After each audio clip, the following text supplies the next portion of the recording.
Setting up your custom streaming service. Done. And here we are for roundtable number 33. I believe it's number 33 because I commented on it last time and I'm thinking it was 32. So now it's 33. Oh my God. Numbers that match. It's got to mean something. No, it doesn't mean anything at all, but it's kind of cool that we've made 33 roundtables. That's fucking amazing. That said, though, here we go. This is it. We are joined today by Jay, Marie, Amanda, and of course, Andrew. I am also here, you may have noticed by the voice. And we're going to see where this conversation goes, because for me, it's been just an educational fucking couple weeks. I say a couple weeks, but it's really so funny, right? Like, it's like, when did the change in your life really happen? It's like, I don't know. Which part? Like, it's just been ongoing since the beginning, but the last 2 weeks have been particularly memorable, I think, because they're so close. But it has been, it's been an educational interval for me, because so much of what I have done in my life was oriented around this idea of me. And I've said this previously. And then afterwards, it was like, fuck, that idea of me is a real bitch. Like, it doesn't mean anything about me at all, but I keep responding to it like it does. And so for the last 20 some odd years, it's been just watching that happen and then recognizing that seeing it happen is enough. That there's nothing else I really need to do with it. That to recognize when I've given in to that itch to scratch, when I've decided to make it about me, to settle on a concept, all of that, seeing that I've done it is enough. Because seeing that I've done it and seeing the consequence that plays out go hand in hand. And that's it. It's just seeing. And the more you see, the more obvious everything becomes. But we desperately want to make it about doing something else. It's like, nope, I've seen this. Now I need to apply it. Like, that's not how this works. You are application. It's not just those moments where you have a quote unquote spiritual conversation. It's those moments when you're taking a shit, worried about your bills. You know, those are moments of application. You know, it really has nothing to do with the discussion and everything to do with watching when you get caught up in a story that makes you feel like you have a little bit more security and control. And then watching the frustration and the fear that goes with that control. Because in seeing it play out, you're much less likely to give into it next time. And there's nothing wrong with getting caught up in it this time then, because that means you're going to get fucking to see it next time. So don't judge yourself. It's all growth.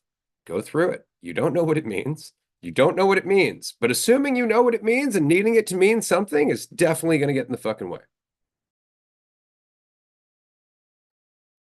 Oh yeah, and then like there's a pull to figure it out. And like it's not just okay, you can stop now. It's like now how do I get over this? And almost a feeling of like making it permanent. You know, we were talking about the itch and not needing to scratch the itch on the last call, but there can be almost a pull to create a life where you never get itches anymore. Like you've created a life where the itching doesn't happen. Like you never get itchy ever again. Meanwhile, the not getting itchy is just you create a life that's constantly scratching it. It's like constant scratching instead of, oh, I don't even need to do anything about it. That can be what it is, and I don't have to respond in that way or do something in response to the itch or the focus or the looking at, you know, yourself. But yeah, likewise, the last couple of weeks have been a very awesome learning experience. And as much as going through things can feel uncomfortable, you can get a really good look at the futility in thinking that you can know anything and finding certainty and being sure of something or how you're doing, or just to focus on that story. So I'm super excited for this roundtable. Marie, Jay, Amanda, Ray. Glad we're here. Glad we're hanging. And I will pass to Amanda. Oh my goodness. I just put a meme in the chat and it was like when I'm making up scenarios in my head and I take it too far and I hurt my own feelings. And I just thought of that when you were chatting and I was just like there are so many times where I've done that. I was just like, damn, I'm feeling offended by a hypothetical. A hypothetical, people. This didn't even happen yet. And yet here I am offended at what I think they could have said about something I could have said. And I'm just like, this shit is out of hand or out of control. But it's like even when I'm not doing that, I'm not necessarily in control. And when I was coming back from the retreat, I I I bought a notebook. I bought a journal at the airport and I was sitting on the floor in front of the gate and I had to run and catch a bus to another terminal. So by the time we got to the gate, I thought I was like just making it. And of course the flight was delayed like 30 minutes. And I was like, all that running for what? And I'm just sitting there on the floor. And then I was like, fuck it. I bought a journal. So I went to the store, I bought a journal. I sat back down. I was like, okay, let's process. And as I'm writing, the feeling that I kept feeling was just, I don't know how to process this. I don't know how to process this. There is so much that is happening. There is so much that I am feeling right now. And I genuinely do not know how to process all that I am feeling right now. And that's only recognizing what I'm acknowledging that I'm feeling. That's not even talking about the shit that we have buried. That is not talking about the things that we haven't even found yet. That is just talking about all the things that were on that table in that particular moment. And that felt like I didn't know how to process that. I didn't know how to digest that. I didn't even know what to do next, except just be like, whoa, this is a lot. And I'm sitting in it. And so I was just rereading because I haven't actually looked at it since I came back from the retreat. So I was rereading it. And, one of the things I wrote was I feel a building momentum and wonder if it only feels like the momentum of my life is picking up speed because the momentum of my concepts is slowing down. And I was really wondering, like what's this perception, right? I'm feeling this momentum, but am I feeling the momentum, or is it just that I'm recognizing and feeling the momentum of the moment of life, of potential, and I'm not so much focusing on the momentum of my thoughts, which usually gets the bulk of my attention and the bulk of my focus. And so, yeah, that's where I'm at. Well said. That was actually really, really well said, for sure. As I've said to you before, let's print that shit and put it on a t-shirt, because it really just comes down to the fact that life is change. And we get so caught up in our thoughts that we actually hope for change. That we sit there in our stagnation, dreaming about the change that will never come because we're holding on to our stagnation. And this was what Krishnamurti's point always was. You want to experience the unknown, but you want to keep thinking about it. And everything you think about is based on what you know. So you'll always experience more of the known until you stop thinking about it, until you actually allow yourself to just continue on, despite the attachment to the thought, despite the thought. Because I think that's the important thing. It's not about not thinking about it. It's about you actively not thinking about it. The thought's going to keep happening. It's in there. It's always there. It's always there. And as soon as you're like, is the thought there? Oh, it got bigger. Yeah, that's exactly the point. But until then, you are not giving it that credibility. You're not feeding it. You're not giving it energy because the thought only exists in potential until you look at it and give it reality. Right? That's it. Until then, you're informed by its potential. But once you look at it, it becomes more and more reality. Now you're informed by its truth because you keep looking at it, right? Rather than where it is within context, which is what we call being reasonable. It really is just recognizing that you don't have to grab on. But in not grabbing on, life is going to keep changing. And that's the problem. Or rather, that's what we tend to perceive as a problem. Because if I don't know where this is going, I don't want any part of it. Right? And why don't I want any part of it? Because it means something about me. And that's it. And that goes really deep. I mean, we're talking about certain situations. You can also talk about like physical danger, right? Because a lot of people live their life in fear of physical danger. If I go out, I might get attacked. If you stay home, you might get attacked. It's sure, like, I'm sorry to say, if you're sitting at home suffering through agoraphobia, you got to realize, like, planes crash. Meteors fall, cracks open up in the earth. There are always things that could happen. Like you can live your life in fear of everything. They're all there. You could fear everything. You could walk into the woods fearing ticks and Lyme disease. You could walk into a street fearing people or cars. And the funny part is, no matter what you choose to fear, there are infinite other things that you could be fearing that you're not thinking about. And isn't that funny? Because you're not influenced by them at all, but they're all there too, which means that all of them could exist and you don't have to focus or be influenced by them. You can just let them be. Just let them be what they are and continue on and experience the change that goes with that. But it can be quite intense at first, until you realize the only reason it's intense is because you have been so stagnant. Isn't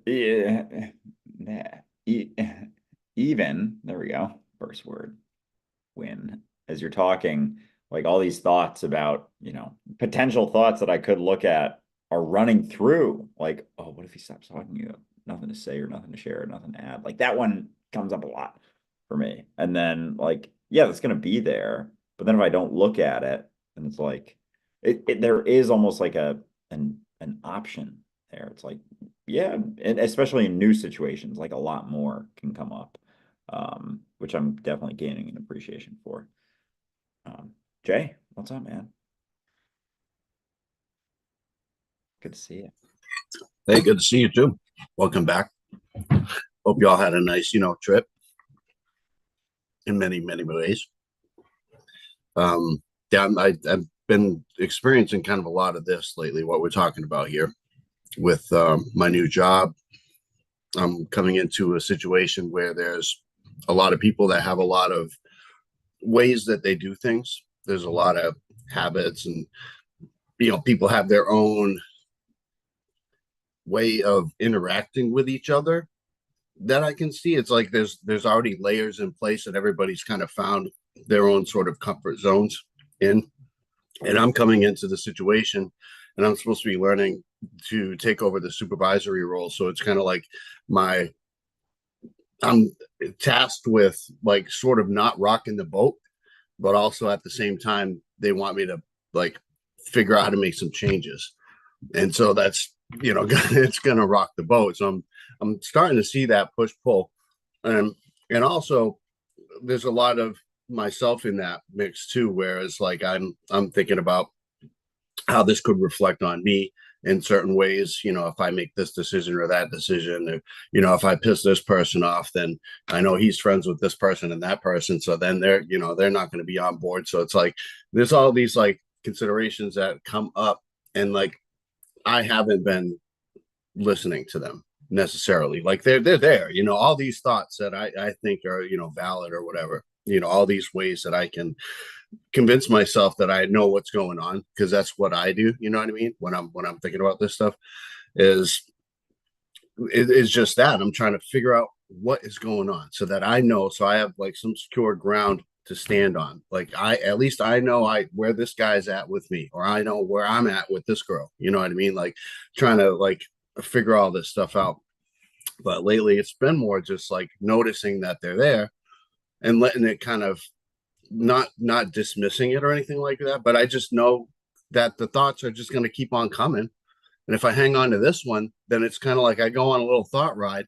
And then next thing you know, I kind of hop off and I'm like, oh, like I was on a little thought ride. And then I just kind of missed half of what was going on in the meantime. You know what I mean?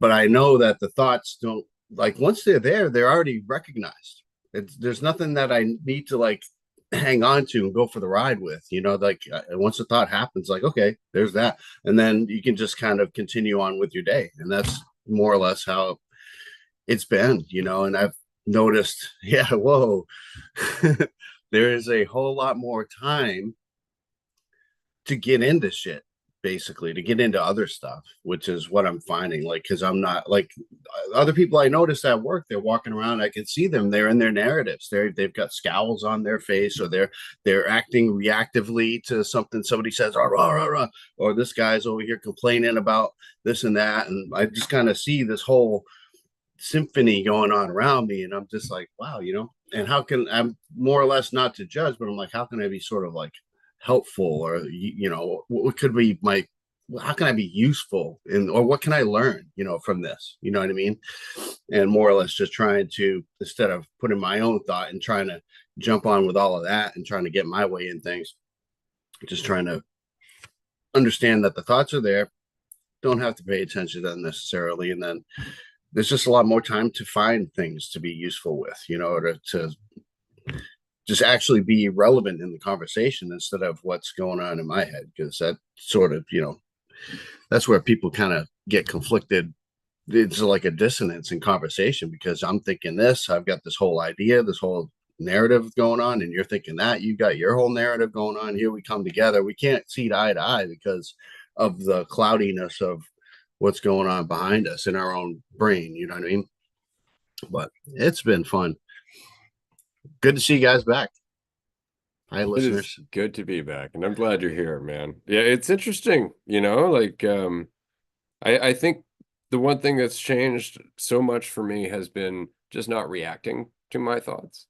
Like just giving them time, just kind of going, huh, that's interesting. And then just continuing on. Like in the case of having a consideration about, two workers and their friendship and how that might affect the politics and stuff like that. I go through stuff like this at the retreat, right? And all of a sudden I'll go, huh, well, that's interesting. Right. I'll just move on. But the whole thing is I'll just go, huh, that's interesting. But all of a sudden, if you were like, oh, I need to be liked, there goes that thought spiral, right? Otherwise, it's just what it is. Now you've taken on a certain aspect. Now you keep going. There's another one. Oh, there's another one. And there's another one. And before you know it, you have a more full picture of what's happening. But it's kind of like intrusive thoughts, right? Like people keep going, oh, I'm having intrusive thoughts. It's like, no, actually, you're having thoughts that are kind of reinforcing things that are important to you, right? Like, I'm really afraid of doing these things.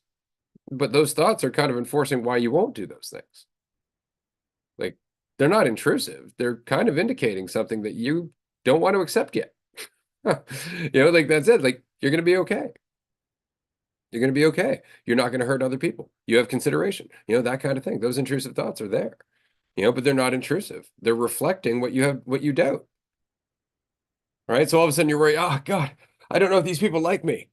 You're doubting that's like doubting your own value. Right. And that you're just kind of like, that's a weird thought to get caught up in. So I'll let that go. Oh shit. That might actually affect my relationship with those people. And then the next time you talk to one of them, it's there. You're not thinking about it actively, but all of a sudden it's like you've seen another layer, how this person's a human being just like you. Right. That's the one thing I love about it, is when all of a sudden the ground beneath the two of you just opens up and you're like, fuck, if I stop thinking about myself for a second, you feel like I do. And it changes your relationship, but it's not one of those things that you can, try to actively do. It's one of those things that happens when you just don't get caught up in making it about you.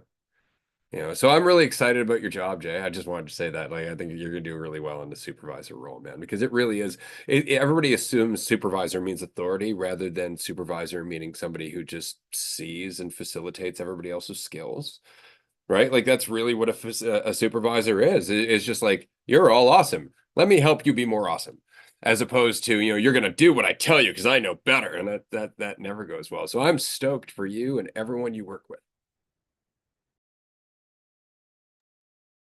Yeah, likewise, man. Especially just like having talked to you so much and interacted with you. It's like, yeah, couldn't think of someone better for that sort of role of just like taking in all the considerations and like being reasonable about that, instead of just like not having, just like being in a situation like that where you don't have this incentive to like be seen as more or build yourself up, kind of like you know the someone being voted president. It's like everyone really really wants that role, or the ones applying, and the best person for the job is someone who's a little bit more like, no, I don't know about that. I don't know if I really want that. It's new, it's different. Like there's going to be so much more empathy from someone in a role like that. And so yeah, it's dope. I had some other thoughts, but I'm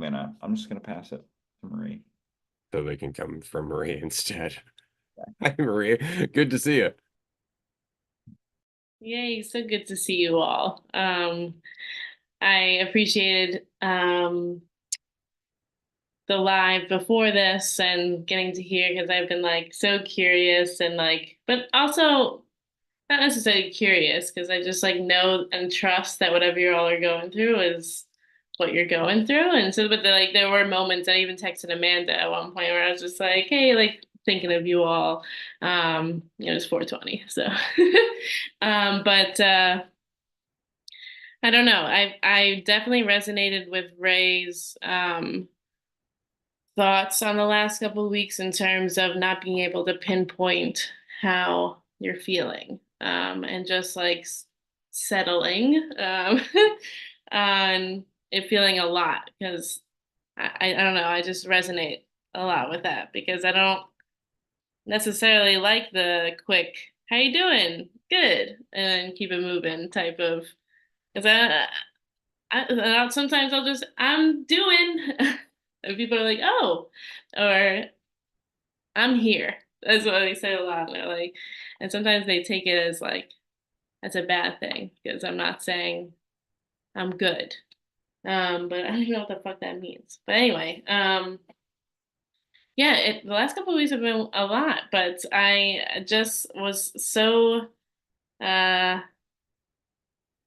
it was a lot. I don't know. I've been not feeling so well today and was like curious if I was gonna hop on this, but kind of jumped in anyway. It's kind of like what we're talking about, like the fear thing. Like I could have made the choice of letting fear and labeling me not feeling well as a reason to not do this, or I could just jump in and relax and hang out. Like, might as well not feel good with people that just want to relax anyway. It's like no pressure here. It's just you just get to show up and do a thing. That's all I'm ever doing, bro. Like I leave. Sometimes like people at work will be complaining about like the heaviness of work and I'm just like, I don't know, I'm just showing up, man, and whatever presents itself, I'll handle and then I move on from there and then everything ends. Everything's so fucking temporary. Like weeks are fucking flying sometimes and then other times, time feels a whole other way. But it's just interesting. So I really try not to hold on to too much because I don't know. I really don't. Exactly. Well said. That was an awesome way to finish that because I don't know. And that's very much what it comes down to. And I love that. Again, I think that's the big shift in our life is when I don't know stops being a terrifying statement and starts becoming an exciting one. Right. Because at one point, it was just like, I don't know. And that scares the shit out of me because security and this assumption of what's best drives me. Right. And now I'm just like, yeah, but that never pans out. I'm kind of excited not to know. Like what I don't know covers a lot of shit. Like there's a lot of experiences I don't even know. Think about that I don't even know would be awesome. I don't know. I don't even know about the experience I'm having right now. What I do know is that I can respond to it. And that's what I liked what you were saying there, Maria, is that you're like, I'm not really feeling well today. So I figured I'd turn it into something and come and relax with people I enjoy. It's like, well, that makes it far more complicated, doesn't it? Now all of a sudden it's like, are you having a bad day or are you not feeling well on a good day? In which case it just becomes pointless to even try and conceptualize it. It's a day. And I'm feeling a lot from moment to moment to moment. But as soon as I grab onto any one of those things, that's my fucking day. And I just don't do that now. I'm just like, wow, I wonder what this is going to become in 10 minutes. Right. And that changes things because then it's about my response rather than this is the label for the day that now I must toil through. Oh yeah, and it totally discounts like how much is informed like surrounding a day. The thought of trying to figure out like, oh, I'm having a good day or a bad day, or yesterday was a good day, tomorrow, I don't know, or 2 days ago was a bad day, or whatever it is, then it's like, okay, well, if it was a good day, then I should just repeat that. I should do more of that stuff. And it create, but then just because it was a quote unquote good day because you did those things doesn't mean that you're the same person if you do it again. And that's kind of in the little bit of Freedom from the Known that I've read by Krishnamurti. He talks a lot, and just in general, kind of talks a lot about how, if you strive to repeat pleasure all the time, like the thing that you derive some pleasure or joy from doesn't necessarily isn't the thing, because it's like the fullness of how involved you were plus a bunch of different things going on. It wasn't just this like, oh, if I just do this again, if I just have this experience again, then it's gonna do that. Because then you go into it's like, yeah, no fucking shit. Because you go into that experience and being like, this is the thing that's gonna give me pleasure or gonna give me joy, and like just that, it's like that's not why that shit happened. So even the thought of like, a guaranteed day to day, or, I figured out this formula that then works. It's like if you're doing it so that it works, it's not gonna fucking work because that's not the thing that made it work. And so there isn't anything at all. Like I'm getting a good appreciation. And today, Marie, similarly, like going into these calls, it's been a while since we have done calls in general, but also in this format, done a roundtable. And I was feeling all sorts of stuff going into it. And then I was re-editing a previous episode where I was going through some stuff and just laughing myself, like right before we went on live on TikTok. And then immediately I was like, oh fuck, I've just been taking myself really fucking seriously for the whole day. And I don't have to do that. And it's informed everything that I've kind of shared and talked about. So the thought of, oh, I don't know if it's gonna handle, maybe if I was feeling good all day, I'd be feeling different right now, who knows? You can just show up, without so many guarantees. I was just gonna say that, just show up. Like that's really it. Like one of the teachers I work with says like that's 90% of it, but like I feel like I would argue that's like 100%. But then at the same time, I guess there's like showing up and not like judging things or giving them, yeah, significance, or I don't want to say significance, but yeah, all the feelings all the time, and it is funny to process, and it's a lot to process, but I do like the reminder to laugh because it's helpful. It is when you can remember why it's funny. And that's kind of the thing that helps me. That's why I've always said, like, it's a funny joke when you get it. It sucks the rest of the time, right? Because you're just like, God, I'm creating my own fucking misery. And you get so angry about it, and you're still doing it until you're like, hold up, I just did it again. I could just chill the fuck out. And that's pretty much it. That's when it's funny. Is the recognition. It's like, yeah, you are. But that means you can stop. That means you can just stop responding in the way that is reinforcing that suffering. You can figure it out. You can find another path. You can choose another reaction. You can find another perception. You can allow yourself to be informed by all of it, and suddenly it becomes, something that benefits you rather than something you just have to endure. It's kind of funny. Amanda, I know we just saw you in LA, but it's good to have you here. Oh, it is so good to be back. And Marie, I'm so glad that you were able to jump in. And Jay, I'm so happy about the good news with your job. I am I am definitely loving what has been said. And Jay, when you were first asking, like, how can I be useful? And then Marie and Ray and Andrew, felt like you all were answering that, and Jay as well. And the answer that came to me was pay attention. And then when you were just talking, Marie, about like just showing up. And so it feels like the answer could be equal parts showing up and equal parts paying attention. Because as you show up, you're paying attention to the judgment and the crying and the laughing and the taking things seriously, and it feels like the joke of identity, the joke of attachment, the joke of need is only funny when you don't take it seriously. And then all those times where you're caught up in the idea of you, when you're caught up in your attachments and your needs, and you're like, I was being a really needy little bitch right there. And that's funny. Your need becomes the joke. your need becomes the punchline when you stop taking it seriously. And I appreciate all those times where I am genuinely upset about whatever it is, and when I'm laughing about being upset, and I'm just like, we're having a little Princess and the Pea moment, aren't we, huh? We're, no matter how many mattresses we're on, still feel the pee, huh? and I and I talk to myself like that, because it's like, if I can't poke fun at me, then no one, absolutely no one can. And so I'm the best person to poke fun in my stories. And I'm the best person to remind myself that I am not the story. And as much as the story is comforting, as much as the identities and the needs are comforting, that's not all that there is. And as clear as I can hear my fears, they're all pretty much the same fear. They're all just, I'm not certain.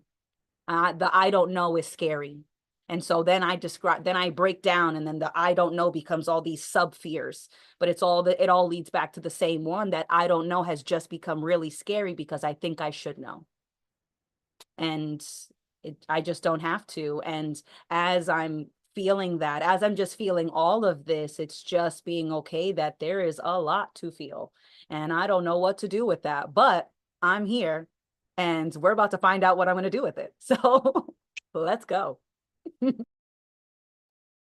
A fucking man. And the thought that like, and the thought, but also the reminder that like you can't prepare to be yourself at all. Like going into a situation, it's like there's stuff you can do to prepare for certain situations for sure. But when it comes to authentically expressing yourself, it's like there isn't. So if you're feeling super uncertain going into a situation, it's like get used to that, because yeah, you don't, it can't, if it can't be figured out anyway, like you can't do it beforehand, you can't prep, which yeah, just settling into that has been definitely helpful for me. Jay. Yeah, I've been settling into that pretty well too. So one thing that I started doing is this exercise program, exercise, nutrition, and all kinds of stuff to it. I'm not going to go into there's a book about it. It's not something I would normally do, but a friend of mine asked me, and has been asking me for months, if I would do it with her. They're like, thinking about it. It's not really like my thing to follow a program, but I'm like, okay, fine. I think it could be helpful in my life. It's probably going to suck because there's a lot to it. You got to work out multiple times a day. It doesn't have to be anything serious, but there's all these like parameters. I'm like, okay, fine.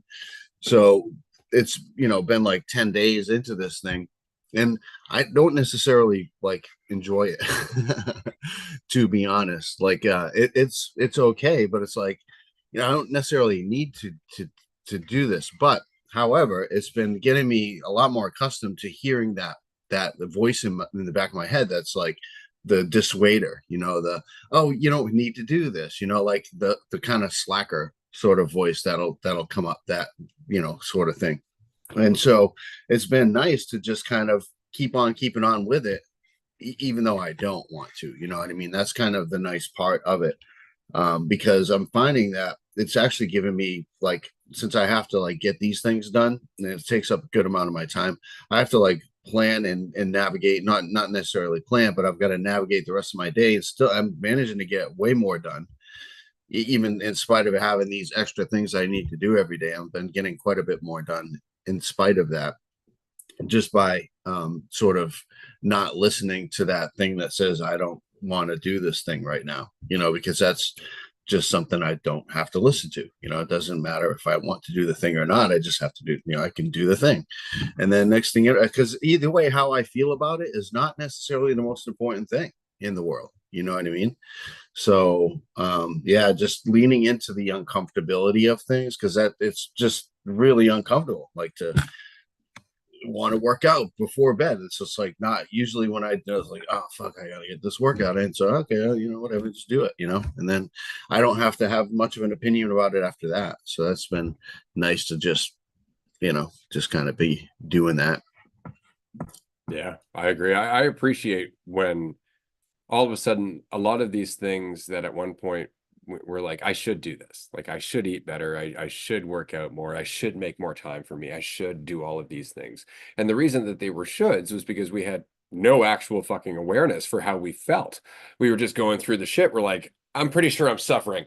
Maybe if I do these things, it'll do something about it. Right. But we didn't know. We were just going on the assumption that these are positive. Everybody says they're positive. I'll become vegan, or I'll take up a keto diet, or I'll start running, or I'll do any of these things.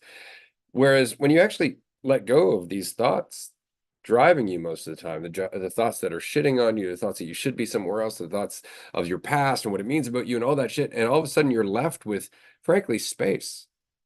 Like you're left with space to actually feel your body, to actually feel yourself. And now all of a sudden you're like, it's been really hard walking up hills lately.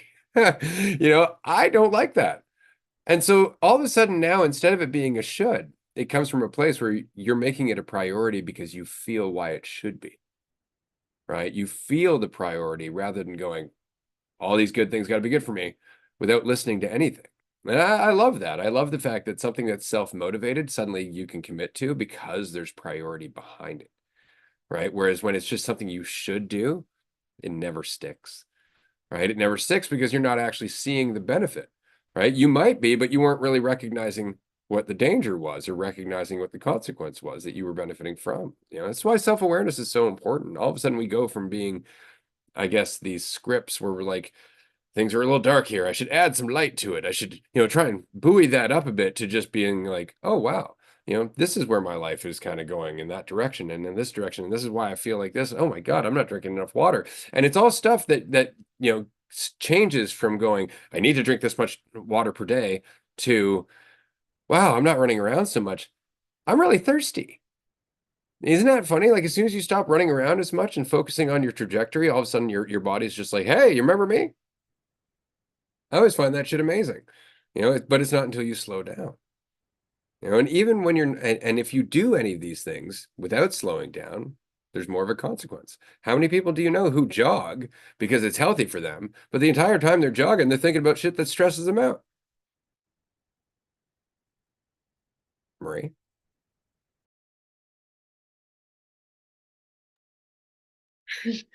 Yeah. I have been appreciating kind of going into moments and recognizing that like my opinion of that moment isn't what that moment actually is. And instead of getting like attached to my opinion of it and making that the narrative, then I just like let go, like that's an option. I might not, this may be uncomfortable. This may be like be outside of what I want to do. Or I'm thinking about that, Jay, as you were explaining this exercise, like I've been feeling that way towards exercise in general, but I do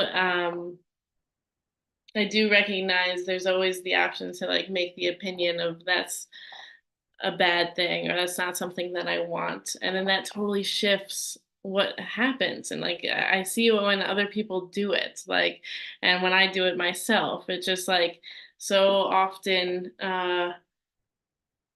shifts the actual narrative and who knows what the whatever. I can't. I love when like my mind presents like a possible spiral of thoughts I could go on, but it's like, no, not today, not here. And maybe just for myself to giggle at. But yeah, my opinion isn't the actual moment is. So I've been having less opinions of things also. Like not like as all opinions are possible. Like so I've been like kind of stuck on that, which has made me feel open to talking to people that I might have not necessarily wanted to talk to or participating things that I may have not wanted to because I had an opinion of it or listening to someone genuinely as they go on maybe a tangent that I disagree with or I feel differently about, but just listening to it instead of putting all my opinions because it's just an option. And so it's just been interesting to kind of like, yeah, I guess do that. It's just interesting. Oh, it is. Yeah. I find myself like, oh man, the thought of even someone else and like how they're living their life, like trying to come to some certainty about that, like, oh, they should be doing things differently just because of like the ways that I've seen my life, or even someone who's like, I'll fall into this sometimes, or focus on fall into this. That's such a fucking avoidance way of saying that. I'll focus on, if someone is like an avid weightlifter, because I did that for so long and I tried to derive value from it, and I saw, that it didn't end up doing that. Like there can be this sort of immediate sort of judgment that I'll feel if I notice someone who's like really big into it. Maybe they're on social media. It's like their whole thing is doing that, pushing other people to do that, getting other people to do that, whether it's any sort of exercise, any sort of approach to living. And I can feel like this immediate sort of judgment. And I've been noticing it more and being like, there's lots of things I do that are fucked up and weird and different and strange and like, self-involved, very much so. And so even just any sort of focus on someone else doing something that's like, well, I've seen that this isn't, there's clearly some value being derived from this or attempting to, and they got to be careful of that. It's such like a uh I guess that's any sort of thought, passing judgment, passing thought, and the same can be about yourself. And I'll notice that with, before I jump into that, next thing, and not continue on with what I was initially saying and sharing, like I don't know that either. And like, I don't know how they're doing. I don't know how I'm doing equally. And I found, just feeling sort of stuff like the last month, I haven't necessarily been working out much. I haven't necessarily been having any consideration of like the nutrients that I'm eating or anything, and just kind of noticing like, oh, feeling a little more tired, a little more sluggish. There's a part of me that's like hesitant to start working out or like have any sort of rigidity whatsoever, just in response to like, spend a lot of my life doing that. But like having that on the table, and almost like, Jay, to your point with things, like just do it, like shutting the fuck up and being like, well, I don't know if is this something that's I'm deriving value from. It's just like, just do it and like move on, and then go do something else where maybe it's not so much of like well, this is gonna help me feel a little bit better. It's like just do it for a bit and then go do something else, instead of, well, I don't know, and going like fucking, oh my God, the amount of back and forth that I can have in my head. It's like I could have done like three of them during that time, and just fucking just shut the fuck up. That's what I've been telling myself a lot more recently. And that goes for opinions too. Because there's no right answer. That's the thing. There's no right answer. But there's, again, I guess, the spectrum of authenticity. You can either do it because you want to, or you can do it because of a bunch of bullshit reasons. The problem is when you're used to doing something for a bunch of bullshit reasons, you forget how to do it because you want to. Then you're like, fuck, I've been doing it for bullshit reasons. I can't do it anymore. Which is another bullshit reason. It's not that you can't do it anymore, just don't do it for the same shit. Right? That's the point. But then you're like, well, why would I do it? Well, that's a great question. Well, that's the question. There's no answer for me to give you. Just ask yourself, why would you do it? If it's not for the bullshit reasons, then why is it? And if it's just because I wanna, perfect. That's it. But that's living. It's doing it, and doing it with a sense of responsibility and awareness. So that way, when you go into it and you decide, yeah, I'm going to go and I'm going to lift this thing that I know is too fucking heavy for me, but I'm feeling myself. And then you fucking rip a muscle, you have no one to blame. Right? Because you walked into it with eyes wide open. You're like, yeah, being a douche. That's pretty much it. Right? But then that's the point, is that if you're not doing it to be a douche, if you're not trying to push yourself and prove yourself and be seen by people and all that stuff, you're going to do it within a reasonable limit. You might push yourself, but you're going to understand it doesn't mean anything. So you're much less likely to hurt yourself, and you're much more likely to make significant and constant progress rather than trying to leapfrog ahead to these plateaus that mean something about you. right? It changes everything when you're doing it just because you like to do it. I like to work out. When do I like to work out? I like to work out when I'm high. How many people do you know that like to work out when they're high? Right? Now, all of that comes down to your attitude towards it because you're like, well, I'm high. I could do anything right now. I feel like working out. Right? Whereas a lot of people are like, oh, I'm high. I can't possibly work out because they have an idea of what it is to be high. It's like you're just being yourself. You're just being yourself. But that means, again, like you can just work out because you want to. It doesn't have to mean anything about you. You can do anything because you want to. It doesn't have to mean anything about you. But because it doesn't mean anything about you, they're much less likely to do stupid shit. Isn't that funny? Like it changes your options. It doesn't really change your options, it widens them, but it changes the reason you go into the shitty ones. Like all of a sudden you're just like, I'm going to go down there because it means something about me and I'm going to get immediate satisfaction. Oh, fuck. That didn't turn out the way I wanted to at all. Right. And so you just stop doing that. And through that increased awareness, your life changes. And all of a sudden you get more joy out of sitting down on a park bench in the middle of the afternoon, having a moment of quiet and peace where you can exhale without a single thought about yourself than you do from going to a party where you're surrounded by people who all think you're the coolest fucking person in the world. Because one is all about you, and the other one is all about where you fit in with other people. It's a very different experience. Amanda. I was just closing my eyes, picturing sitting on a bench in that park. It's like, yeah, I'm at that park right now. This is awesome.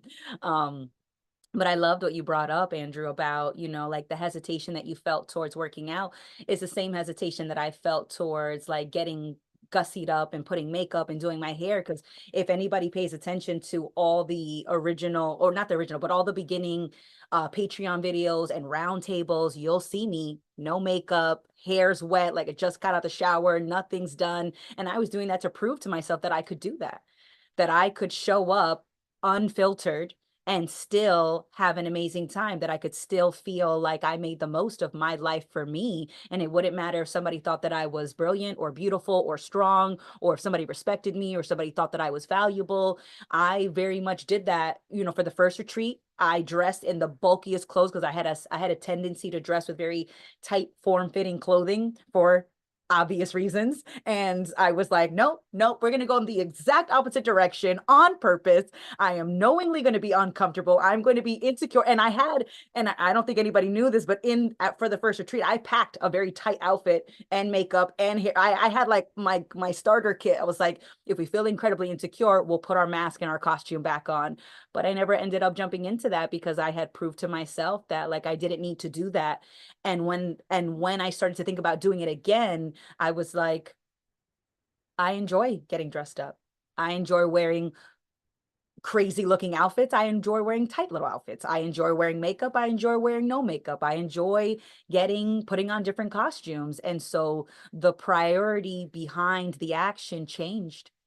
And so it's when I admitted to myself that nothing meant what I thought it did. So it was like the opposite. It was very much like the other side of the coin of what you just said, Ray, where it's like, it doesn't mean anything. And on the other side of that coin is it doesn't mean what I thought it did. Not only does it mean nothing, it didn't mean what I thought it specifically meant. And that was something that I had to come to terms with. And all the times that I got dressed up and all those things, it's like, yeah, but nobody was paying attention to my costume as much as I was. And so now I can put on the costume just because I feel like dressing up today. And so now when I'm posting like my TikTok videos, I'm doing the same thing that I did at the beginning of the retreats and the Patreon calls and all that. I'm doing all my videos, no makeup, no nothing, because I'm expressing myself in a way that feels authentic to where I'm at. And eventually my videos will change and evolve as I change and evolve. And you'll see my videos and I'll be gussied up and dressed up and I'll have the makeup and the hair and the nails and all that. And all that will come back, because it doesn't mean anything. And yet I can still choose it because I just feel like choosing it. And so that I really resonated with your hesitation to working out, but just realizing that it's not the same habit, because it's not the same person maintaining that habit as it once was. And another thing that I've been doing lately is if like there's a particular trait that I don't like What's something that I like? Drinking water. Like, I don't do that a lot. Or I have the TV on all the time in my apartment, and it has music, it has a video or movie I'm not watching, and I would judge that. And when I do something like that and I judge it, I tell myself, or I ask myself a question. If everyone had this habit, it wouldn't be a problem, right? So why is it a problem now? If everybody had, let's say chicken legs, I've got skinny legs. If everybody had chicken legs, it wouldn't be a problem. It wouldn't be a flaw. So why is it now? What's missing? What is not having? Why is this a barrier to getting somewhere? What's missing? And so that's what brings me back lately, is saying that if everybody had this trait that I'm judging, if everybody had this flaw that I am saying is present, it wouldn't be an issue. So why is it an issue for me now? Well said. I wanted to mention, what you were saying there. It isn't what I think it is. It's not what I want it to think it is. It's not what I want it to be. It's not what I want it to mean about me. That's really what it is. I want something to mean something about me. I had said this at the retreat in California, and it was a funny moment to me because I was sitting down in the middle of a psychedelic trip, and I'm watching the currents of my life from beginning to end. It was a great trip for me, and there was a point where I was just and I remember the resigned kind of tone where I'm like, all right, I'm starting to get how this works, but I don't like it. And somebody promptly went, well, why not? And I said, because it's not about me. And that is pretty much the most honest thing that I can say, is that life works just fine till I make it about me. Right. And then all of a sudden it changes tone entirely. But when it's not about me, everything works fine. It's great. It's just that I can't stop to make it about me. Right. So I can't just go, I'm doing great, because that doesn't apply. There's no me to be doing great. Right. That me that I'm focused on there isn't actually happening. Isn't that the funniest part, though? Like, it's like we are in this machine, like a little man sitting inside our head, right? And we are wandering around the world doing our thing. But while the machine is interacting with the world, inside we have like this fucking hologram where we're experiencing a different thing inside the machine while the machine's happening.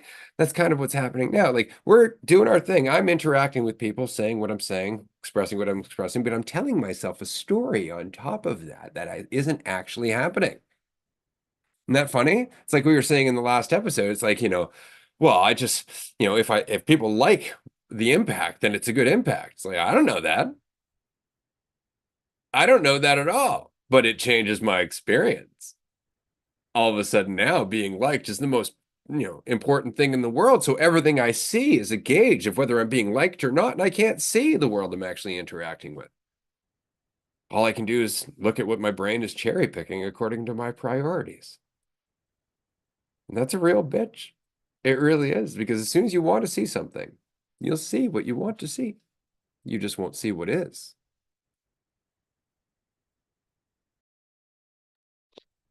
Um, yeah, I'm gonna pass and read, but it not being about me, like it's such a brutally honest like that's why it feels like a lot, but then it's like, but me's been kind of the issue or the thing that always gets in the way of everything. It's like the wall that I can't look past with any situation. Every situation has the potential. So if it's not about me, that wall is not there. But then it's like, but then how do I feel better? It's like, why do you have to? Well, because that's in response to it meaning something about you, something else meaning something about you. And it's like this constant back and forth, like two things when it means something about you instead of just life. You know? Yeah. Right. Yeah. I there was another thing that you said earlier, Ray, that ties with this as well, of course, but of um the one that I remember is like unapologetically like being you. Like you're showing up, you're not I feel like, yeah, and not like concerned about other people's opinions or doing things because, just doing things just to do them and do them from like your want or, and so I find myself doing that lately as well. Just, showing up, of course, say that again, and like being myself and not without like it's such a freeing fucking thing, okay? Like to not give a shit about what people are thinking or assuming because it could be anything and it really doesn't mean anything about you. And it's like it's wild. So it's just been it's been fun to show up and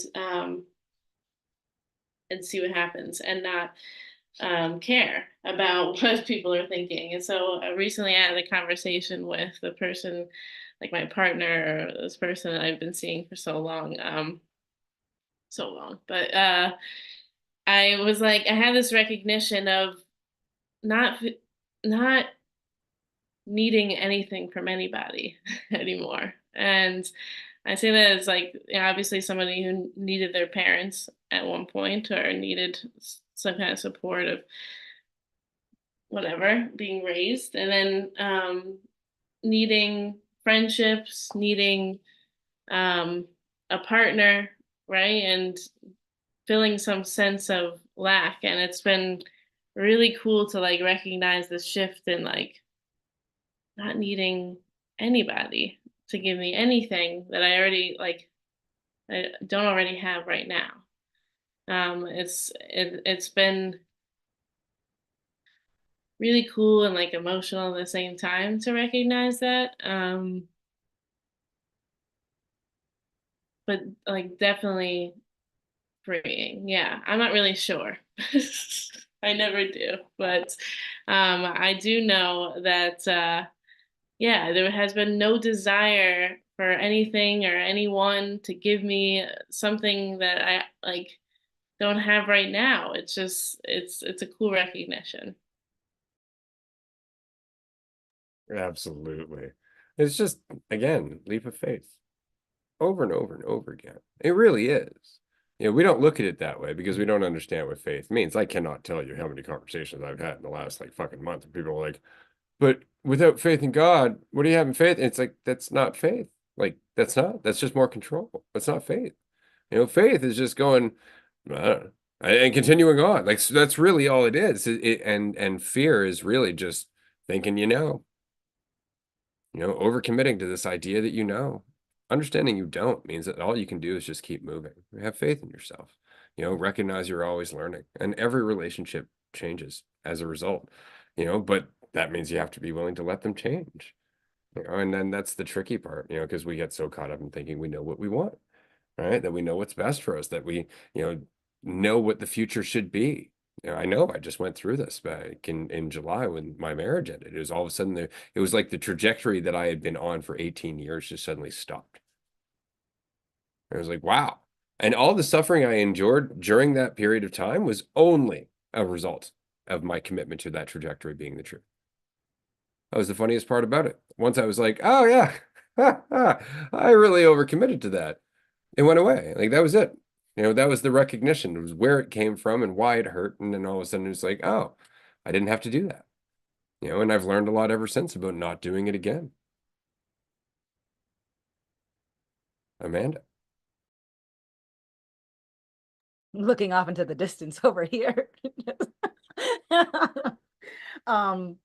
But I liked what you said about just it constantly being a leap of faith. And when you were talking about faith in God, I was thinking about how faith in God really feels like an investment and having somebody pay attention for you. That's what it feels like when I hear people saying that they have faith in God. It's like, oh, no, I trust God's plan. And it's like, okay, so you trust someone else to pay attention and show up for you. That's what I'm hearing. You trust that someone else is going to live your life for you, that somebody else has it all laid out for you. You're just investing in not living yourself. And that's what I hear when people are telling me that they have faith in God. And and or when they'll thank God for something, and like we're stuck on the side of the road, flat tire, we're on the highway, it's fucking raining, it's pouring, we can barely see the tire, we wrench it, we've got it hooked up, we change the tire, we get back in the car, and somebody says, thank God that cleared up. Thank God, thank Amanda, motherfucker, I changed that tire. Like and that is such a specific example. Like, and I'm not saying that like I'm looking for the credit, but it just blows my mind how much people are like, I would rather someone else pay attention in my life, or I'd rather give someone else credit for the way that I show up in my life. And that just blows my mind because it's so unattached. It feels so just cold, and when I am in the thick of it and I am like taking that leap of faith, it feels like, no, I don't know what the next step is, but I know that I'm on this step. I know that I can pay attention here. I know that I can show up here. And with that, we can see what else is on the table. And I like bringing up, relationships, because I was having a chat with one of my oldest friends, and she's chatting with me about certain things, and she's married and I'm not, and I'm about to move and I'm about to change careers, and she's like, aren't you scared? And I'm like, when am I not, man? Like, what are you talking to me about? And you're sitting here and we're having this conversation, and she's married and she's trying to get pregnant and she has a stepson, and I'm like, yeah, but you have all those things that you're saying I don't have, right? And it's true, I don't have those things, but you sound just as scared as I do. So where does it happen where getting the marriage and the husband and the kids takes away the fear that you clearly still have? So why are we so different in your head? Why does it seem like I'm in a more risky position because I don't have the same structures around me that you do, and yet somehow I'm the one who's crying less? And it's not because I don't have those structures that I'm crying less. It's just that I just don't have so much conflict with the I don't knows. I don't have so much weight with the uncertainty. And there's a lot more trust, because it has been just me without a lot of those structures, that it has been time and time again that I have either had to have a leap of faith and pretty much the let go or be dragged. And I got dragged enough times where I was being dragged in a way that felt like it was just me being dragged, that I didn't see any reason to hold on to. And there wasn't anyone next to me telling me to hold on. And even if there was, they were being dragged too. And so it's just being on this experience that I do appreciate it. And Marie, when you were talking, you were saying that, you don't need, you don't need anyone. And it's like, I resonate with that. And in the space of not needing, I feel like that's where you can genuinely appreciate someone being there with you in that moment. It's like, no, I don't know if we're going to be friends forever. No, I don't know if we're going to be dating forever or just sleeping together forever. I don't know that, but I'm really glad to be here now. And I showed up because I wanted to show up. I didn't show up because I thought you wanted me to be your friend. I didn't show up because you wanted me to be your lover or your girlfriend. I showed up because I wanted to. And in that, I found you here. And I'm so glad that you happen to be here. And as long as we're sharing whatever this space is, I'm going to make the most of it, because I'd rather do that than be worried about what could happen and suffer and not pay attention to what is already happening. Oh, yeah, for sure. I've definitely found myself in a number of situations where like that, the back and forth. I mean, it's like there isn't anything else. And like, who's to say that this situation that you're in right now isn't the perfectly appropriate thing to whatever's going on? And looking around for someone else to tell you how to live, or half the time, you have someone telling you like, oh, you should be doing this or that. Like, most of the time they're not like fucking jumping out of bed in the morning being like, my life is incredible and amazing. Like, your friend that you're talking with, I have certainly plenty of people I've interacted with where like, yeah, you think that I'm doing something crazy, but like, you're not super happy and thrilled all the time. And you keep saying like, I should be doing these things, but like, has that done the thing you think it's gonna do? And like half the time, someone won't even want to look at that. Like, whoa, that's way too much honesty right there. Way too much of like putting me on the spot because I haven't thought about that. I just want to see everyone else live the way that I do so I can feel good instead of just like in silo looking at my life and being like, has this done the thing that I thought it was going to do? Did this fix the thing that I thought I was going to fix? Did this solve the thing that I thought I was going to solve? Or did it just, you know, reinforce and force me to double down on, this being the right way to act or live? Most of the time it's the latter, I think. I kind of lost track of which side I was on, but I think you know what I meant. Jay. Yeah, it's funny. Yeah, we never really do know, what's gonna come of these situations. Like, I don't know, like looking at the animals. I was like looking at the animal kingdom as far as like how they treat life. You know what I mean? To find out what it's all about, because like they really have it a lot better figured out, I think, than I do or that humans do. You know what I mean? Like I've learned a lot just from observing nature more than anything I could learn from in a book. Like you were saying that you just can't go to anybody else to find out like how to live your life, and you don't need to like get anything from anybody else. It's kind of like you can bring it into your life and try it out for yourself. But like anyways, with the animal thing, like if you look at a wolf just sitting there and he's just sitting there observing, he's not like thinking about how the other wolves are how he looks today, or like how the other wolves are gonna think about him if he barks this way or howls that way or something like that. They just are their nature, and that's it. And that's like something that us as humans seem to kind of get away from. We get so lost up in our thoughts and narratives about how things are and the way things are supposed to be that it becomes like a story within itself. It's like the trip of it all is that we're not just like the machine that has the inner narration that's going on inside of it, like inside of the machine. And you got this idea of like we're looking out at this, but it's not really what's going on inside of our head. But then there's also the awareness of all that going on behind the scenes of that. You know what I mean? So, and that's more or less where I try to put my butt into that seat, is that not like here's me doing my thing, and then there's me back there like watching kind of Jay doing his thing sort of. And that's sort of where I sort of reside. And whenever things get a little too close to home, whether it's like,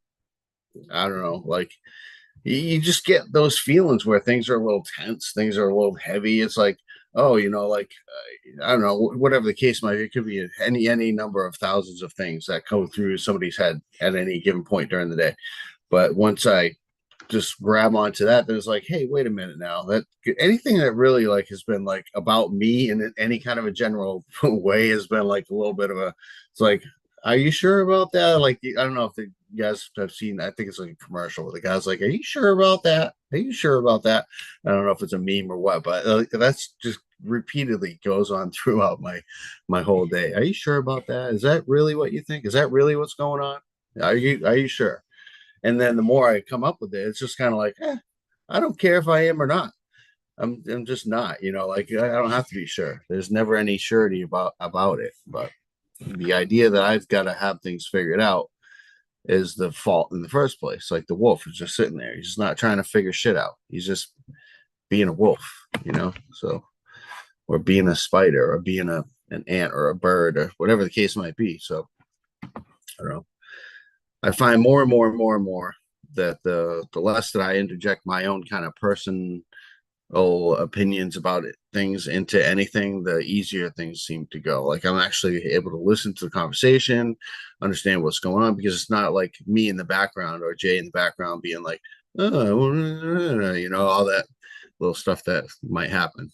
Yeah, there's wah, wah, wah, wah, and it's like I'll hear it. It's still there. It's still like my brain will kind of tail off. So, like, oh, it's just funny. You know what I mean? The brain is a funny thing, but it's no different. And I don't have to judge it because it's the same as my body. It's like If my foot just happened to twitch, I'm not going to be like, oh, what the hell, foot?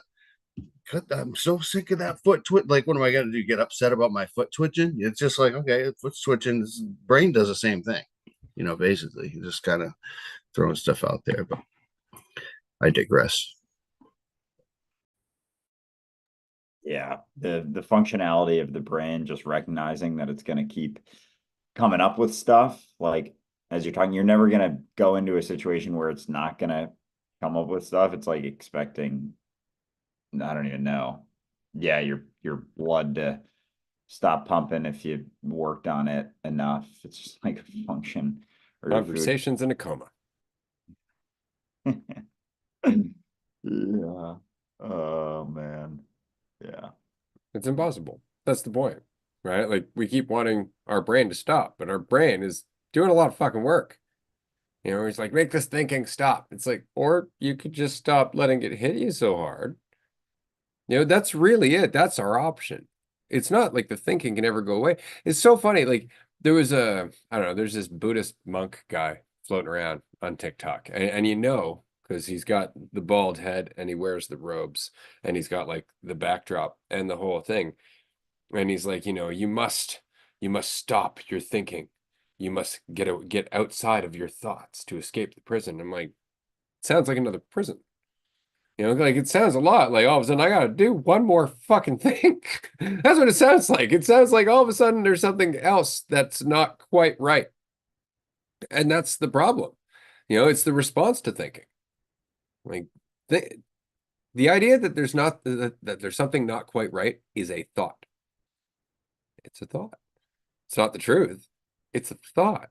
But because it's a thought we fear, we're like, well, I gotta think something up to fix that. And then we get deeper into the thought instead of just going, I don't know. And that's it, being informed by the thought, not dictated by the thought. I really think that's the point, is to be informed by all of them, but not dictated by any of them. Because as soon as you grab onto one, you have become unreasonable. You're no longer seeing anything. You're taking up a position because you're committing to one thought. And that thought is always on a spectrum. There's always another thought that's equally valid to that thought. Now you're in contradiction to it. You're in conflict with it. Where up until that point, you can see everybody's point of view. This is something that people have said to me on Patreon a number of times in the direct comments. Like, you're really good at, building a bridge with people. It's like, not really. I'm not building a bridge to anyone. That sounds like a lot of effort. It really sounds like a lot of work. All I'm doing is just not committing to any idea of myself, which means that when they're talking, I can hear them. I'm not hearing what I need to think about me. See, isn't that funny? See, if I'm not thinking about myself, then I'm listening to you and I can hear more of what you're saying. But as soon as it's about me, all I'm hearing is how you validate or invalidate me. And that changes our relationship because suddenly we're not having one. Right? Now it's a relationship between me, myself, and I. And that's it. The whole of my relationship is with my thoughts about myself. And you're just playing a part you don't even know you're playing. And that's why communication is so hard. But to recognize that, all that need, all that desperation, that frustration, that manipulation, all that shit, it's just wasted energy. All of a sudden, it's like your eyes are open, your ears are open. You hear everyone, you're just like, holy shit, you're going through it too. And it changes everything. As soon as you recognize, I can do it the hard way and I don't really need anything. Isn't that funny? I can do it the hard way. Then it's not really the fucking hard way anymore. Amanda. No, it's not the hard way, it's just a way, and when the question that came to mind was, do I have relationships with people or contracts? Right? In contracts, you got to lay out what you're getting, what I'm getting, what we're conceding, who's getting what when, is there a schedule? How long is this contract going to last for? It's like, when I think about it, I was like, there are so many times where I had more of a contract between me and someone else, between me and reality, between me and my life, more than I actually had a relationship or a friendship, or, whichever word we want to use. And I was thinking about the brain. And I was thinking about how the brain, I can view that as this burden the burden of thought, the wells. Or I could treat it like a friend. And sometimes my friends get drunk and say stupid shit. And sometimes my friends have brilliant ideas. And sometimes my friends and I are on the same wavelength. And sometimes we the fuck are not. And so I'm thinking of like treating, just thinking of the relationship as a friendship. And the friendship is constantly being built in the same way that a relationship is constantly being built. We're always in flux. Things are always moving. We're always changing, and you're relearning. I guess the analogy that comes to mind is like we're dancing, right? And sometimes we're dancing in a friendship way, a romantic way, and we can see that we're dancing, but we are coming up with the choreography in every single step. And although we can just discuss left or right, baby, what are you thinking? As much as we can discuss it, we are going to be deciding as we're taking that left or right step. And if we're debating whether left or right is better, we're going to be stepping on each other's feet. We're going to be missing things. We're like, it's just coming up with the friendship and the relationship in every single moment. And I loved, it's like getting to know you never ends. Like I'm always in the process of getting to know you, because so are you. So am I. We're always getting to know all of this. We're always getting to know. You never know what your life is. You never know what someone else is. You never know what you mean to them, or your impact. Like you just never know, but you just don't need to. Well said. And that's it. Can you accept that? Can you accept that you'll never know yourself and you'll never know anyone else in the way that you want to, in that conclusive, secure sense of control way? Can you accept that? And the real question is, why not? If your answer is no, right? And that's really all you get to work with, is why not? Why can't you accept that? Because you'll notice that's most of your frustration, right? It's just that, it's like, but I want to know. You're in for a ride. Whereas if you can accept that you can't ever know, then what you'll do is start to master adaptation. You'll start to master pivoting, and you'll make it a dance, right? Just exactly as Amanda was saying. If all of a sudden you're like, I need to know every move of the dance in order to measure whether or not I'm a good dancer, that's not dancing, right? Dancing isn't the movement. It's where the movement comes from.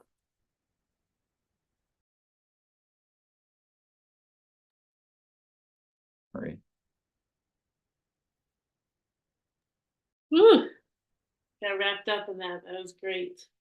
Um, yeah, I guess it's been cool to like not overthink the dance moves and just dance.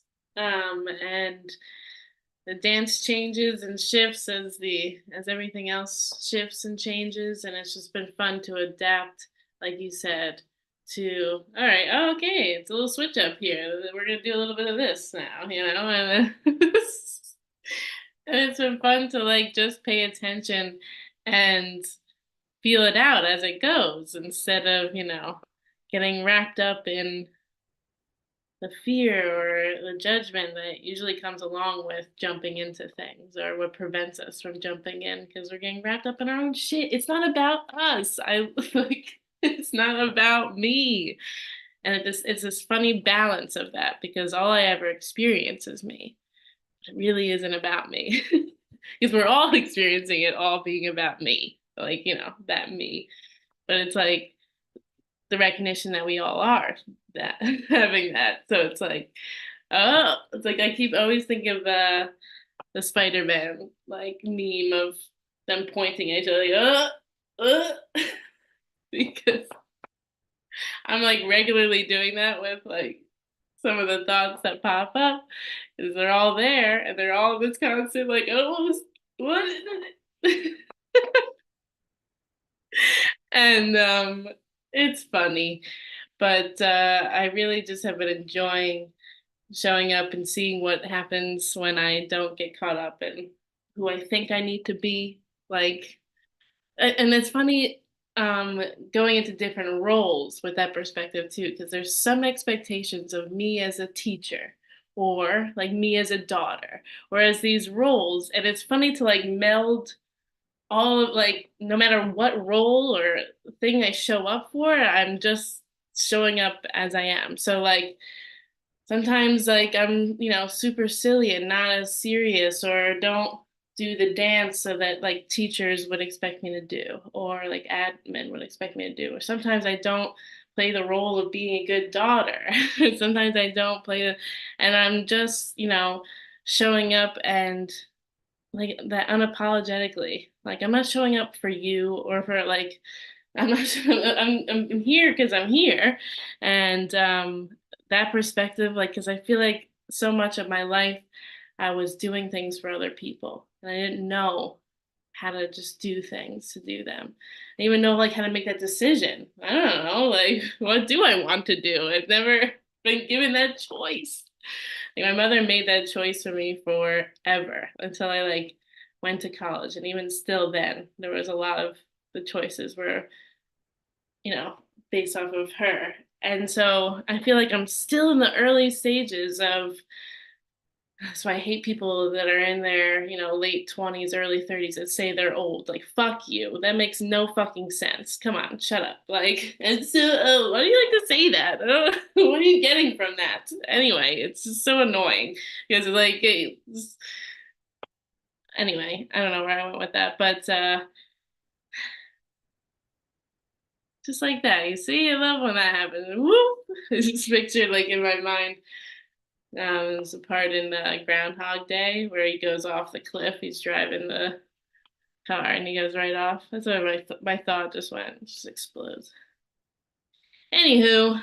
Oh, I love when that happens, but I'm feeling all that for sure. Like the thoughts of or the reality of just like making decisions for yourself. Because even if it doesn't feel like someone's dictating it, it's like most of my life I've at least, you know, looked something up or asked someone for their thoughts or tried to get, some additional considerations. Just like just a little bit of validation. Just feel a little bit like, this it's not just on me to make a choice and deal with it. But again, when you look to someone else, when you get someone else's advice, when you take in, it's not to say don't do that stuff, but it's like there's a trade. There's a trade, and you like if a situation you were to look to someone else and then do that, it's like whatever thing plays out, you have the opportunity to be like, oh, well, I'd listen to them. But it's like, yeah, but it was still your choice to listen to them. You could have made a choice for yourself. So there is another layer of like a responsibility to it. And like there was an initial sort of irresponsibility. So to then try and pass it off, like it doesn't really work like that because you passed off the ability to make the choice and take the fullness of like however that experience plays out kind of off the table a little bit, like trying to mitigate the impact or like your own responsibility by being like, oh, well, this person wants me to do this or this person told me to do this. But yeah, that process of just not looking around so much doesn't necessarily mean it's going to be comfortable, even if it is at least learning moment to moment so much more from your experience than, looking to someone else who's just willing to, they just want to validate their perspective too. Yeah, I Yeah, feel you. it can help to remember that there's nothing more uncomfortable than seeking comfort all the time. It's a life of desperation and frustration and a lot of annoyance. Right? It's like, why can't all of you just fucking make me comfortable? Why do you need to be? And yet if you accept discomfort, suddenly you find yourself far more comfortable with it. Jay. Dude, what a good topic, because this is something that I've really been kind of tinkering with in my own life, because it's what I've really come down to the recognition is this experience is all mine. And like you might think that I know that like inherently throughout my whole life. But if it is just all mine, then why am I looking to others to like for comfort seeking. Like what am I going to get from somebody else that I can't provide within myself? You know what I mean? The comfort comes from within. The same thing with like resentment. If I am resenting somebody else, it's me who's doing the resenting. Like the other person does not get hurt from me being pissed off at them. You know, it's me. So as I go through the day, one of the best things I've learned, not necessarily learned, but like that I hear that from early on in the podcast, just relax, pay attention, be yourself. The raise Holy Trinity, and the relaxing part of it is for me the thing that comes up over and over and over again throughout the day, because it's like, considering that this is my experience and this is the only experience I have, and if like at the end of my days, which could be today, I look back and I was not satisfied with my life, I have nobody else to point a finger at. You know what I mean? It's only me, and my responsibility for this experience has to come from within. Like I can't look to anybody else to provide me comfort or surety or anything. It's just like, it's only me. So like when I'm noticing myself like not feeling comfortable in my experience, in whatever case might be, then it's like, hey, dude, you're not feeling comfortable, but that's like something that's within your control. You can just relax no matter what is going on. And I found that that's what comes to mind more and more and more. And I find myself just relaxing more and more and more. And it's been nice to watch this continuously unfold, because I can only relax to the extent that I can today. But I've seen that over time, that's been like changing. You know what I mean? My relaxation level has been, you know, getting increased. It's just because I'm allowing myself to a little bit more each time. It's like relaxing practice. It's nice. I enjoy this. But it all comes with, there's a certain amount of work that comes before you can get to that, in recognizing that it is all my responsibility. And that means that the suck shit too, that's my responsibility too. You know, that's stuff that I don't want to look at because that might mean something about me. Well, that's exactly what I need to be looking at, because if it means something about me, then it's false. It's not true, you know. And yeah, so Well said, man. resonate. I totally resonate.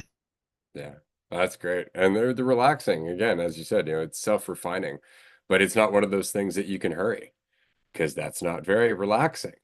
All right. So it very much is just letting it take its course. You know, it's like sinking into the water. Alan Watts put it perfectly. He's like, you don't grasp for the water. You know, that's how you drown. You float. You relax enough until you can float. You can feel the buoyancy of the water. The same is true with relaxing as a whole. You know, you keep doing it, and eventually you're like, oh fuck, there's more happening here. Like all of a sudden it starts to make sense, where before it was almost like just, you know, something you haven't tried for long enough. It's like, never really tried that just easing into life thing. And give that a shot for a bit, and all of a sudden you're like, oh fuck, there's a whole other world over here. You know, but you can't rush it. And what's funny is that the more you relax, the more you go, oh, I'm so glad I couldn't rush this. And because that's the point, is that every step of it is worth cherishing. As I said to somebody at the first retreat, cherish your walls. It's important, because later on you'll go, I got nothing to worry about. And it'll feel weird. And as soon as there's that thought, like, I feel like I don't worry as much anymore. Brain will be like, have you thought about all these things? Like, whoa, hold up. I wasn't looking for fucking a array of things, but those will be there. And it's like, yeah, it's like realizing there's not an end to the potential of any of it. So it's like, all right, if that's the case and there's nothing I can do to like create a finality with the back and the forth, then maybe I don't have to have so much fucking fight to it right now. It's like, oh, it's just gonna be what it is, and I can still like live my life with it, or on top of it, or spite it, or along as it goes, and see it be informed, you know, as you know, keep going through stuff. Oh my goodness. Jay, I was I was absolutely resonating with what you were saying, and I could feel it. I could feel what you were saying, and it is wonderful. I'm so glad that I get to witness and just be reminded that it is only me, but the beginning was very much a we thing, right? Like I didn't learn how to shit on myself by myself. There was definitely a curriculum that went into it. So it was very much a we, and now it is all on me what I do with all of that, all of the progression, and and as much as a part of us would like to rush it, it's it's so wonderful that you can't rush it because you can savor it. And so that's what I was thinking about. I was having a conversation about just about like eternal joy, right? Because I think somebody had jumped on our call-in show and was very much like, no, there's just nonstop joy that you can feel. And I'm like, but in the action of reaching for happiness, what I end up grabbing is sadness, is disappointment. That's how it feels to me. So I can't pursue just happiness. The goal can't be to just be free from thought and to be free from despair and pain. And it's like, because it is that pain, it is that suffering, that despair, that disappointment that adds depth to my appreciation, that adds depth to the joy and the happiness. And they are equal sides or two sides of the same coin. And I'm so glad for all the things that I cried for hours and hours about, because I thought that that meant something and I thought that I couldn't change it. And I think that's what's more important about why I thought it meant something about me, was because I thought that I couldn't change it, and it felt like a like a court sentencing or a death sentence. Like, this is it. And because I thought it meant something and because I thought I couldn't change it, I felt utterly doomed. Like it was inescapable. But thankfully, going through that experience and being able to see that I built that prison that I was holding the key to, walking out felt unbelievable. Unbelievable. It could not have felt better if I had always known that the prison wasn't real, that I always had the key. Walking out felt incredible because I thought that I really couldn't. And so I appreciate those moments where I felt absolutely stuck. And like, because they just feed into each other. And Marie, I wanted to mention that when you were talking about like this, you feel so new at it, and I resonate with that so much. And it feels like what feels old to me is my story. The present moment always feels new, but what feels old to me is the story, the thoughts. That's what feels so incredibly old. And so when I hear people that are like 25 and 30, they're like, they feel old. I'm like, motherfucker, I feel ancient sometimes. I feel like I've been here forever. But you know what feels old, like on a scale of 0 to 100 years, is my fucking story that I've been putting on repeat for 20 fucking years. That's what feels old. But somehow this moment feels incredibly new and incredibly permanent, or like eternal in some way. It just feels like it's just like seeing infinite sides of this moment, and this moment is always here, but I am always looking at a new side because it's always new eyes that are looking. And that helps a lot to just realize like every perspective, that every situation you go into, like you're seeing it from a differing perspective, and that pull to almost like maintain maintain yourself and think like, oh, but I'm definitely this, or I definitely have this fear, or I definitely deal with this thing. Like, I don't know. I can't say with certainty, oh, if someone asks you like, oh, what are your biggest fears? Like, every time if I try and answer that, it's like I don't know that necessarily, but yeah, it's like at which point of when in my life and what time of day and what situation am I in? And like none of that is going to be the case. But like if I want to know something, be like, oh yeah, no, I'm really afraid of that. And then there's going to be like, you almost want it to happen to like give yourself some certainty instead of like, I don't know that either. Find out. I don't have to be though. Hmm. Marie.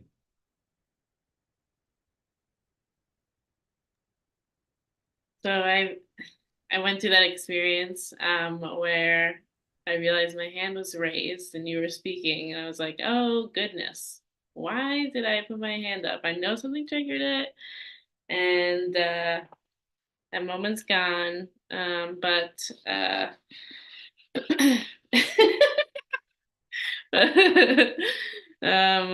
we're here. Um, darn, there was something, yeah, I was like, yeah, I want to talk about this. Isn't that funny? Once again, having these expectations and then it's not what it is, and that's okay. Um, yeah, I know. I'm doing the thing where I'm stalling and saying all the things until it comes back, but Right. Hoping still desperately it haven't. returns. Come back. It was good. And all of the stuff that means something about it. And that's why it's important to have those I need moments, right? to, yeah, I need Yeah. you to feel a certain way about me right now, okay? Or I would really like for you to share the experience that I'm having right now. And it's really important to recognize I can't. None of us can. Like, as much as I try to communicate the insights that I have, quote unquote, insights, as much as I try to communicate the experience of being me, I'll always fall short. I'm never able to actually communicate the things that I experience in the way that I'd like to, and you can't hear me. That's the funniest part, is even if I could miraculously communicate everything I'm feeling, you can't fucking hear me because you're filtering it through what you're experiencing. But there's so often that we feel like there's this pressure to finish what we were going to say, because if I just finish it, if it's just done correctly, if I could just tie that fucking ribbon, you're going to understand me. It's like, you're not, though. You never will, but if I stall out and all of a sudden I'm like, fuck, I don't know what I was talking about, you're going to understand that I don't need to. I don't need you to understand me. And that means that you don't need to be understood either. There's a different message entirely. Fuck it, trail off. Like, it doesn't even matter, because at the end of the day, what are you doing? It's your time. It's your time. You don't have to fill it with fucking insight all the time. It's boring. That was it. That's all I had to say about that. I did want to throw in very quickly, because we got about 7 minutes left here, that we are almost finished our mini retreats for 2024. We have one left. One left. It's coming up on May 30th to June 3rd. And this is going to be our most cannabis friendly mini retreat, because it is in Denver, Colorado, at a place that is specifically for cannabis. I'm not going to mention the name of the place because, of course, we're not doing that. It's all in secret. It's very clandestine. The point is that if you smoke weed, you want to smoke weed inside, hang a fuck out with a very happy Ray, play pool, watch movies in a movie theater fucking style plush ass seat with a popcorn machine. There's a hot tub upstairs. There's a game room. It's got Pac-Man, air hockey, foosball. There's this little backyard. We go for walks. It's fucking great. And we're not going to be doing any more of these until 2025. The tickets for these are actually really, really affordable, especially if you are a Patreon supporter. So if you're not a Patreon supporter, do consider becoming a Patreon supporter, even if it's just to take advantage of the discounts, because Tier 3 saves $350 on this, which means that you can get a bed to this retreat, all your cannabis and other, let's just say, party favors covered, time with us, all your dinners, all the things included, your bed, blah, blah, blah, blah, blah, for $1,000. This is going to be one of the cheapest retreats that we've run to date. So if you can make it, this is definitely the time. It's not going to be a big event. I need everybody to know that. If everybody were to take one bed each, there will be 7 guests.